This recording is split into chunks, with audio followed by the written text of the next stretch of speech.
नमस्कार, मी दीप्तीज फूड स्टुडिओमध्ये आपलं सगळ्यांचं स्वागत करते। तर आज आपण बघणार आहोत चमचमीत आणि चविष्ट असं लागणारं भरलं वांग। तर त्यासाठी इथं मी पाव किलो वांगी घेतलेली आहेत। ही वांगी आता आपल्याला कट करून घ्यायची आहेत। अशा प्रकारे आपण 4 काप करून घेणार आहोत वांग्याचे, जेणेकरून त्याच्यामध्ये वांग्याचा मसाला भरला जाईल। अशा प्रकारे आपल्याला काप करून घ्यायचे आहेत। एका बाउलमध्ये आपल्याला पाणी घेऊन त्याच्यामध्ये मीठ घालायचं आहे। मिठामुळे आपली जी वांगी आहेत ती काळी पडणार नाहीयेत। इथं सगळी वांगी आपण कापून पाण्यामध्ये टाकलेली आहेत मिठाच्या। आता आपण वाटण करून घेणार आहोत। त्याच्यामध्ये आलं, लसूण आणि कोथिंबीर असं घेतलेलं आहे। ह्याचं वाटण रेडी झालेलं आहे।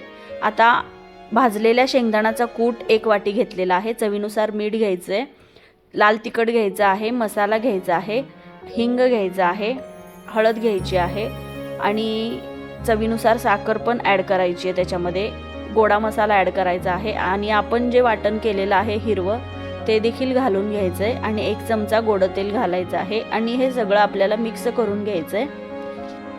आता हा मसाला आपल्याला वांग्यांमध्ये भरून घ्यायचा आहे। इथं आपला वांग्यात भरण्यासाठी जो मसाला आहे तो रेडी झालेला आहे।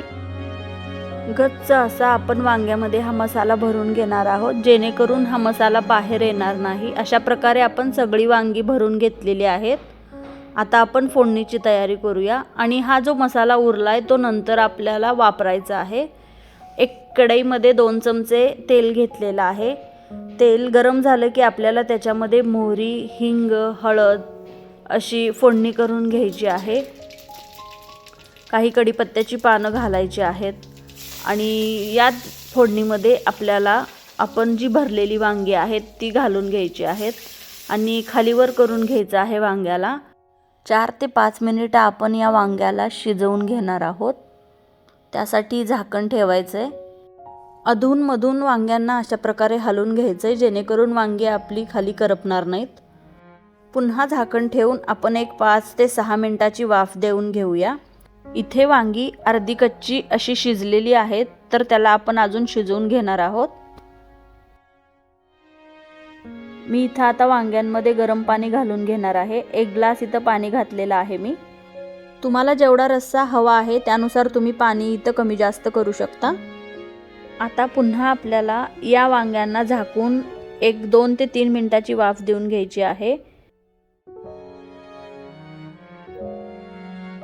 आपलं वांग जे आहे ते आता ऑलमोस्ट शिजत आलेलं आहे। आता आपण जो थोडा मसाला ठेवलेला होता वांग्यात भरण्यासाठी, तो राहिलेला मसाला इथं या स्टेपला आता घालून घ्यायचा आहे आणि पुन्हा 1 मिनिटासाठी झाकण ठेवून आपल्याला हे वांग शिजवून घ्यायचं आहे।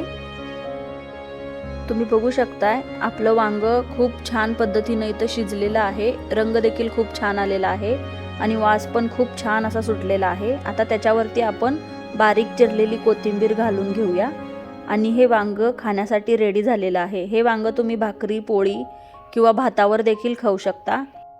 व्हिडिओ आवडला असेल तर नक्की लाईक आणि सबस्क्राईब करा। पुन्हा भेटूया अशाच एका नवीन रेसिपी बरोबर। तोपर्यंत बाय।